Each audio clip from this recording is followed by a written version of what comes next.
what's up, guys? Happy New Year, man. I've been busy this week finalizing the Ryan Garcia Barrios fight, and details will be announced on Monday. I'm really excited to be working with PBC and Heyman. Look, we have a lot of great matchups to be made as the U.S. top promoters, so I'm looking to keep the fights here in the U.S. Devin Haney may have just tipped his hand about the fight he really wants next, and it all hinges on what happens when Ryan Garcia steps back into the spotlight against Mario Barrios. Same way he was rooting for me, I'll be rooting for him. I want him to win, and I think that it will align.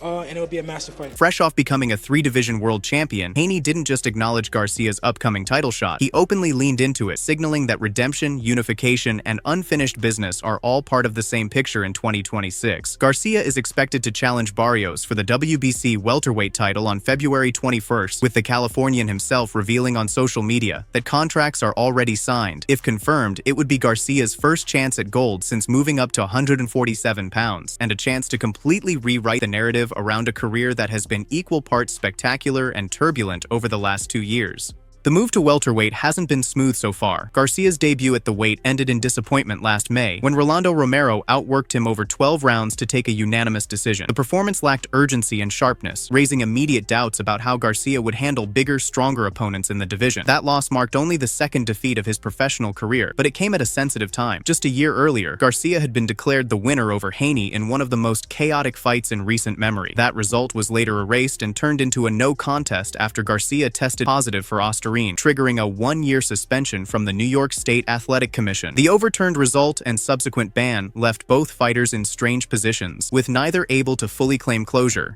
At the end of the day, Haney's always going to need me. I put an ass whooping like he stole something, and they call him Devo Dev. Well, I'm Ice Cube, and I went and beat the bully up or whatever he is. He ain't a bully. He talks like, Devin Haney has the pitch of Michael Jackson, so like he needs to just shut the up. Bill Haney says, I'm not interested in Ryan Garcia. In fact, I want Devin to face Rolly Romero. Ryan Garcia is a crackhead and a con artist. Yeah, coming from the dude that actually does crack. Yeah, it's crazy. But at the end of the day, Haney's always going to need me. I put an ass whooping like he stole something, and they call him Devo Dev. Well, I'm Ice Cube, and I went and beat the bully up or whatever he is. He ain't a bully. He talks like, Devin Haney has the pitch of Michael Jackson, so like he needs to just shut the hell up and get on with his life. You know, I put an ass whooping on him. He got to live with ass whooping. His jaw was sideways. Everything was crazy. I even made his mom faint in the ring. In the stands when I dropped him. So yeah, they got a lot. Yeah, you're not worried about me, but that video lives forever, and that's it. Bro, I'm not worried about him really.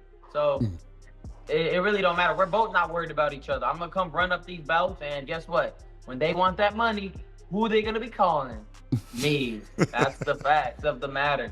Despite the setback, Garcia is once again being positioned for a world title opportunity. The WBC's decision to lift its ban has opened the door for him to fight for a belt in early 2026, even though his last official win came more than 2 years ago. That victory was an 8th-round stoppage of Oscar Duarte in December 2023 at super lightweight, a fight that now feels like a lifetime ago given everything that followed. While Garcia's career has stalled and restarted in cycles, Haney has quietly rebuilt his own momentum. After the no contest, he returned with a controlled but forgettable points win over Jose Ramirez in May. That fight did little to excite fans, but it served its purpose. Haney followed it up with a far more convincing display last weekend against Brian Norman Jr., where he scored an early knockdown and dictated the pace before securing a clear, unanimous decision. That win crowned him the new WBO welterweight champion and placed him firmly among boxing's elite once again. If there's ain't no both, you can't say it at the same time. That's the biggest fight in boxing. Yeah. Make the fight happen, Bill. How can I make the fight happen? Get back. Listen, how can I make the fight happen in the man is... Get whoever y'all need to get out the way and tell that nigga get back in the ring. Period. Are you going to come to... Because the whole world, we want to see it again. Huh? Are you going to come to the fight? I don't know. I might. I'm going to go into the fight in Philly on the 9th, but I just might, though. All right, well, listen. Listen. Send me some tickets. You're gonna have a ticket. Yeah, you're gonna get a ticket, nigga. Send me a ticket and I'll be there. At 27 years old, Haney now holds world titles across 3 divisions, and his focus appears locked on bigger stakes rather than rebuilding fights. A rematch with Garcia, this time with 2 belts on the line, remains the ultimate goal. Haney has made it clear through his actions and comments that he sees Garcia beating Barrios as a necessary step toward that future. If Garcia manages to dethrone Barrios, the sport would instantly have one of its biggest possible fights lined up. A WBC versus WBO unification between 2 global names would dominate 2026 headlines and reignite one of boxing's most controversial rivalries. Ryan Garcia was actually one of your biggest cheerleaders on Twitter. He was hoping you would win. He even bet $50,000. He said, let the stars align, because now you are a world title champion, and he's going to be facing Mario Barrios for the WBC title, potentially setting you guys up for a nice unification fight. Is that the fight that you want? Of course, that's redemption. You know, so the same way he was rooting for me, I'll be rooting for him. I want him to win, and I think that it will align. And it'll be a massive fight. Not everyone is convinced Garcia will even make it past Barrios. Former welterweight champion Tim Bradley has been vocal about his skepticism, pointing to Garcia's recent form as a major concern. From Bradley's perspective, the version of Garcia that showed up against Romero would struggle badly against a fighter as seasoned as Barrios. He sees Barrios as someone who would capitalize on any lack of discipline or defensive lapses. Bradley has also questioned Garcia's comfort under pressure, particularly against fighters who can hit hard enough to demand respect. While acknowledging Garcia's dangerous left hook, he wonders whether Barrios has the durability to absorb it, especially given past vulnerabilities to similar punches. At the same time, Bradley believes Garcia's discomfort with power could be exploited if Barrios establishes himself early. Ryan's gonna get a lot of opportunities because he brings a lot of eyeballs. Again, this is boxing's a popularity contest now, man. You know, that's what it's about. If you got the draw, you know, you're gonna get more opportunities than the other guy that's working his butt off to climb up the ranks to be able to get his shot when nobody knows who he is, right? So, you know, look, there's not a far-gone conclusion that Ryan can take out a guy like Barrios, man. Barrios is experienced. I don't give a damn what anybody say. He got a lot of experience, man. He got the best resume at 147 pounds, right? He's a champion. You know what I mean? He's been in the ring with Tank Davis as well. He's been in the ring. Who else was the guy he been in the ring with? That was Pacquiao recently, obviously. Pacquiao recently, and there was another one. Thurman, was it Thurman? Yeah, Keith one-time Thurman. So I mean, he's felt resistance. He's felt resistance at every single level, right? You know, even with the southpaw. So I mean, you got a guy like Garcia. You know, his last performance wasn't that great. I expect him to have a better performance this time around. You know, he gonna need to have a better performance, because if he brings that type of performance into the ring with Barrios is gonna eat him up. It's gonna be easy work. He gonna eat him up, man. That view is echoed by someone who knows both fighters intimately. Calvin Ford, the longtime trainer of Gervonta Davis, has prepared game plans against both Barrios and Garcia in the past. Davis stopped Barrios in 2021 and later knocked out Garcia in 2023, giving Ford a unique perspective on how their styles clash. Ford believes Garcia's best chance comes early. If Garcia can produce a knockout in the opening rounds, the fight could end quickly. However, the longer the contest stretches, the more Ford favors Barrios. In his eyes, Barrios' experience, patience, and ability to grow into fights would begin to tilt the balance. I've also heard, Ryan Garcia saying he would like to fight Mario Barrios. These are 2 guys that you've, studied to beat with Tank. What do you think about that matchup? Who do you think gets the upper hand in that match? I think Barrios. I think Ryan should win it be in the first 3 or 4 rounds by knockout, but if they can start going to 4, 5, and 6, the deeper you get into the fight, the more I'm gonna lean towards Barrios. Barrios, tough kid. Pro, he got he more sound too, I think. Yeah, more sound. Yeah. Yeah. More sound, but is he durable enough to take Ryan's punch? That's what I said. After the 3rd or 4th round, yeah, he'd be out. But the first, I think Ryan give anybody hell the first 2 or 3 rounds. He gonna try something. He gonna try before he just give up. You know what I mean? Yeah. Good fight. Good fight. So you're leaning. So that in that case, it could be a 50-50 fight in your eyes. Yeah. Yeah. As anticipation builds around Barrios and Garcia, another major storyline is unfolding just a month earlier at Madison Square Garden. On January 31st, Teofimo Lopez will defend his WBO super lightweight title against Shakur Stevenson in one of the most technically fascinating matchups the sport has seen in years. Former champion Andre Ward sees the fight being decided by subtleties rather than obvious advantages. In his view, both fighters understand the magnitude of the challenge in front of them. Stevenson is seen as a fighter who can adapt freely, creating solutions in real time once the fight begins. Lopez, while explosive and brilliant, is perceived as more structured, relying on a clear framework to operate at his best. Ward believes Stevenson's ability to adjust on the fly could prove decisive, particularly if Lopez hesitates even briefly while recalibrating. At the same time, Ward acknowledges the danger posed by Lopez's power and athleticism, which Stevenson will need to navigate carefully. Teo knows it's going to be a real fight. Shakur knows it's going to be a real fight. And I look at Shakur like a fighter who has a blank canvas. He's got the IQ, he got the experience, and the athleticism and the skill set where he can paint any type of picture he wants to on a blank canvas. When I look at Teofimo Lopez, he's almost that. He has a blank canvas, but he needs an outline on what to draw and what to paint inside the line. Now, every now and again, he'll go away from the outline that he has and he'll do something dope and you'll be like, oh, that was cool. That wasn't on the outline right there. But I don't think that he can create on the fly like a Shakur Stevenson. But what he does bring to the table and what Shakur does have to deal with is explosive power, quick twitch, muscles, and the type of punches that he likes to throw.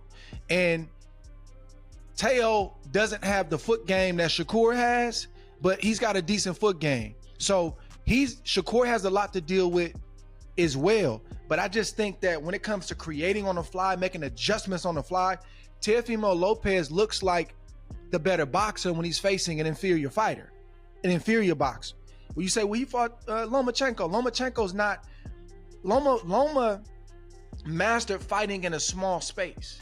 He's to the side of you. He's behind you. He's not a guy that's going to use the perimeter of the ring. He didn't come up fighting the way we fight here in the States. He's got his style. He's a mix. He's the matrix. He's a mix of several different styles, but it's different than a Shakur Stevenson. So I think that's going to be the difference in this fight is Shakur's ability to make adjustments and to have a blank canvas and to create something out of thin air, figure it out. Floyd Mayweather has also weighed in on Stevenson's rise, drawing comparisons between the Newark native and defensive legend Pernell Whitaker. From Mayweather's perspective, Stevenson's dominance is rooted in skill rather than power, much like Whitaker's was. Stevenson's ability to control distance, timing, and rhythm has made him nearly untouchable across 9 world title fights. What about he was just saying he don't think that I should be the B side of this shit?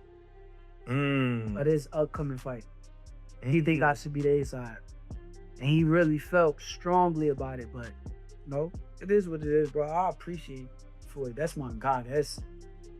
I wouldn't even never say nothing bad about Floyd. Yeah. Within the super lightweight division itself, WBA champion Gary Antoine Russell views the Lopez-Stevenson matchup as perfectly balanced. He believes Lopez holds natural advantages in strength and explosiveness, while Stevenson brings superior technique and tactical awareness. Russell points to Lopez's performance against Vasily Lomachenko in 2020 as the template for victory, suggesting that version of Lopez would be enough to tip the scales. Your fight coming up, you know, maybe one of the biggest ones in Teofimo versus Shakur. Just looking at that fight stylistically, how does it play out in the ring?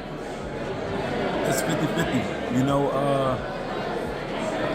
in order for you to participate in this sport, you got to have a high level of confidence. I feel like both of them has a high level of confidence, Teofimo Lopez and Shakur Stevenson, but styles make fights. Naturally, I think Teofimo Lopez is stronger than Shakur. Naturally, I think he has more athleticism than Shakur, and he got a good IQ on the sport itself. But Shakur, I feel like he's a more smarter fighter. He's a more technical fighter. You know, I'm not saying that he's a square or he's just a textbook fighter, but he's seasoned, he's poised. I feel like mentally he's more mature. Like, he don't go outside of the boundaries on taking risks. So a lot of times you'll see him fight somebody that could be stiff competition, and it'll wind up being a born fight to a degree. You know, that's why everybody was criticizing him for, oh, he's a born fighter. He's a careful fighter.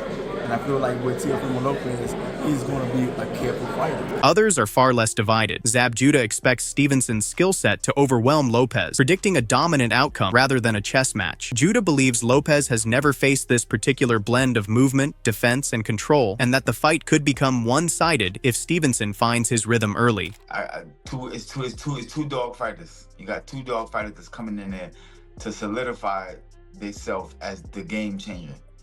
Teal's not gonna lay down. Shakur is not gonna lay down.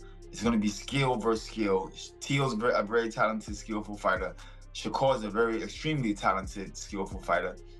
And yes, we're gonna see a hell of a great chess match that night. Yeah, I believe so. Now, you earlier, I think in your earlier predictions, you felt like Shakur will be stopping Teal. Am I right? Annihilation, decapitation. Is that what you're talking about? You going back to my comments? Yeah. I feel like Teal's a very dominant force, but I just think that the skills of Shakur Stevens is gonna overwhelm Teal. It's gonna overwhelm. Yeah. He's never seen this type of action before yet. Now, no disrespect. Okay. It's my little man, you know what I'm saying? Just saying, yo, it is what it is. Trainer Abel Sanchez offers a different angle altogether. While rejecting the idea that the bout will be dull, he believes Lopez must take the initiative to prevent the fight from stalling. Sanchez surprisingly leans toward a draw, envisioning competitive rounds and a closely contested battle that satisfies fans without producing a clear winner. Shakur's a great talent, and Teofimo looked great in his last fight. Of course, he didn't have Shakur in front of him. But I think that for Shakur, he has to keep the fight at his distance. If he does that, I think it's a win for him. Teofimo, he's more, he wants to draw you in, he wants to counterpunch. He's gonna have to be a different guy this time. He's gonna have to attack. He's gonna have to be leading the fight, or else it's gonna be a boring fight.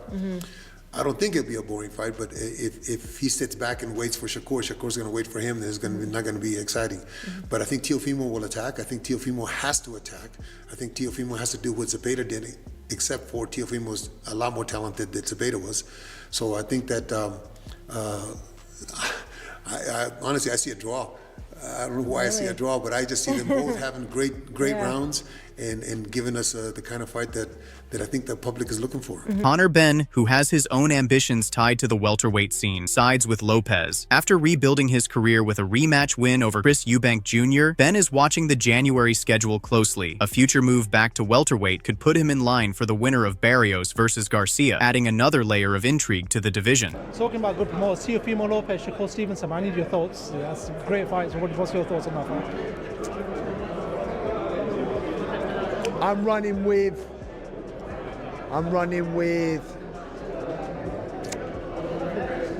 We'll see what Shakur's made of. I feel like I would back Teo. I'd back Teo. Yeah. Lamont Roach Jr., meanwhile, is firmly in Stevenson's corner. Fresh off his own controversial draw at 140 pounds, Roach believes Stevenson's intelligence will frustrate Lopez over the course of the fight. He points to past performances where Lopez struggled against pure boxers and suffered from mental lapses, suggesting those issues could resurface under Stevenson's pressure. He a little cuckoo too, like he has like a little mental lapses every once in a while. So who do you think wins that fight between him and Teofimo Lopez if they fight? I think Shakur wins. And I don't think it's going to be like a super tough fight either. His IQ will frustrate him. Don't you think Teo has also good ring IQ and also is slick, fast? I think so, but when you look at Teo's performances against guys that are just pure boxers, it's just like he almost lost to Sandor Martin. Some people thought he lost to Sandor Martin. He did beat Loma, who's arguably at the time considered one of the best in the world. He did, and that was a hell of a performance too. A hell of a performance too. So yeah, I mean, I think he's hit or miss. You got to think he got stuff. He a little cuckoo too. Like he has like a little mental lapses every once in a while. Look at the Kambosos fight. Like that's a fight that people would never expect Kambosos to win. And he won a grueling match against him as well. So I just, I don't know. I don't think he can get it done against Shakur when it comes to like, cause it's gonna be just a skill match. I don't think he's gonna try to or he's going to try to rough Shakur up, and it's probably not going to. The January 31st card will also feature several major supporting bouts, including Carlos Adames defending his WBC middleweight title against Austin Williams, Bruce Carrington fighting Carlos Castro for the vacant WBC featherweight belt, and Keyshawn Davis returning at super lightweight against Jermaine Ortiz. As 2026 approaches, the threads connecting these fights are becoming impossible to ignore. Haney's confidence in Garcia, Garcia's gamble at welterweight, Barrios' resolve to defend his belt, and the outcome of Lopez versus Stevenson all shape a rapidly evolving landscape. Whether through redemption, dominance, or surprise, the next few months promise to redefine multiple divisions and set the stage for the biggest fights yet to come.